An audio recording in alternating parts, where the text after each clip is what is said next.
Have you ever thought about what happens when a law, a decision made by the absolute highest court in the land, turns out to be, well, just plain wrong? I mean, how does a legal system that's built on consistency and predictability turn around and say, oops, we made a mistake, without the whole thing just falling apart? All right, let's get into this fascinating legal puzzle. It's a pretty bold question, right? But it cuts right to the chase. We're taught to think of a Supreme Court's decision as the final word, the end of the line. But what if that final word from, say, 50 years ago just doesn't work anymore? Or what if, it was just a bad call from the get-go?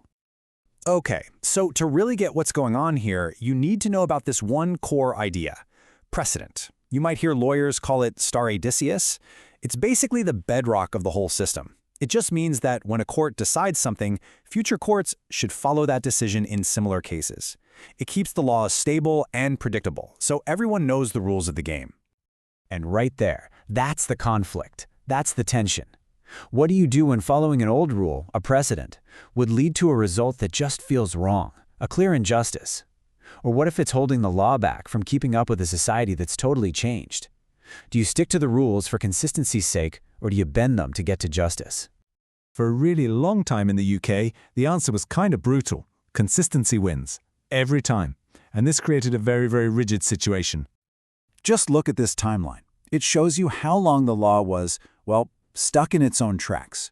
For 68 years, from 1898 all the way to 1966, the UK's top court was in a trap of its own making. After a case called London Street Tramways, the court basically announced, we are bound by our own past decisions, forever. That was it. But then, in 1966, someone finally forged a key to open that lock. I mean, just think about that. For nearly 7 decades, if the highest court made a mistake, that was it. There was no way for the courts to fix it. The only escape route was for Parliament to step in and pass a whole new law. The system was predictable, for sure, but it was also completely inflexible.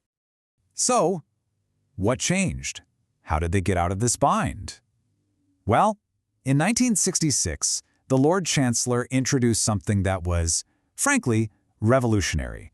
A sort of judicial safety valve called the practice statement. And this right here is the magic text. It starts out by showing total respect for precedent, calling it an indispensable foundation. But then comes the big but. It says that sticking to precedent too rigidly can lead to injustice and can stop the law from growing up. So it gave the court a brand new power, the power to depart from its own decisions when it appears right to do so. But hold on, this wasn't a free pass to change things on a whim. The statement came with some major warning labels. It specifically called out certain areas where judges needed to be extra careful. And it makes sense, right? In criminal law, you need to know what's illegal before you do it. And with things like contracts or property, people build their entire lives and businesses assuming the law is going to stay the same. You can't just pull the rug out from under them. Okay, so the court now has this powerful, but kind of dangerous new tool in its toolbox. So how have they actually used it over the last 50+ years? You can see right away how careful they were just by looking at the cases. Sometimes they did use it, like in the Herrington case, to update the law about keeping children safe to better reflect modern values. But then, just a year later in Knauer, they refused, saying that in criminal law, certainty is king. And then you get a case like Shivpuri, where the power was used like a scalpel to quickly fix a very obvious, very recent mistake. Let's dig into that criminal case for a second. The court was asked to overturn a pretty controversial decision, and they said no. The judges basically argued, look, even if we think that old case was a bit dodgy, the need for everyone to know exactly what the criminal law is, well, that's more important than our desire to fix it. That's an incredible amount of self-control, and it's exactly what the practice statement was hoping for. But now, contrast that with R.V. Shivpuri. This was a totally different story. The court had made the decision just the year before that everyone agreed was a confusing mess. So they used the practice statement to do something pretty amazing. They put their hands up, admitted they got it wrong, and corrected the error right away. This wasn't about big social change. It was about basic housekeeping to make the law clear again. So we've seen it's used sometimes, but not others. What's the overall pattern here? Well, if you look at the data, the story it tells is crystal clear. So here it is, the big question. In the nearly 60 years since 1966, how many times has the UK's highest court actually used this special power to overrule itself? The number is, wait for it, roughly 18. 18.